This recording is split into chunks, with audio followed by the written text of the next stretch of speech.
The Russian Aerospace Defense Forces are continuing to conduct airstrikes destroying terrorists in Syria. According to the Ministry of Defense of Russia, warplanes conduct about 60 sorties per day targeting positions of ISIS, al-Nusra and other terrorist groups in the Aleppo, Homs, Deir, ez-Zor, Latakia, Damascus, Hama, Idlib, Raqqa and Hasakah provinces.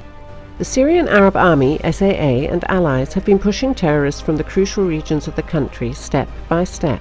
In East Aleppo, the pro-government forces have broken the ISIS militants' counterattack in Narsallah and captured Najara and al-Jaberia. Dozens of militants have been killed. In South Aleppo, the Jaish al-Fatah terrorist alliance lost about 60 militants in clashes against the Syrian forces in recent days. On December 20th, the SAA's 4th Mechanized Division and Hezbollah captured the strategic town of Khan Tuman and its surrounding farms from the militants of Harakat al-Sham and al-Nusra. Prior to capturing the town, the Syrian forces seized the imperative village of al-Karasi after a series of firefights with Failaq al-Sham, Jabhat al-Nusra, Harakat al-Sham and Harakat Nuruddin al-Sinki.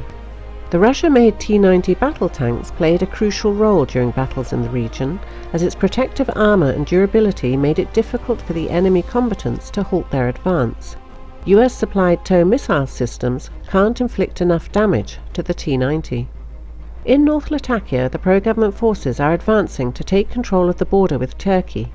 Movement there is complicated by a mountainous terrain and the high number of supplies which Turkey is providing to the terrorists.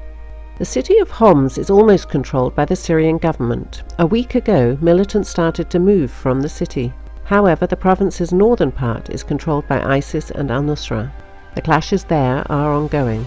Heavy clashes without any success by any side are also continuing around Palmyra.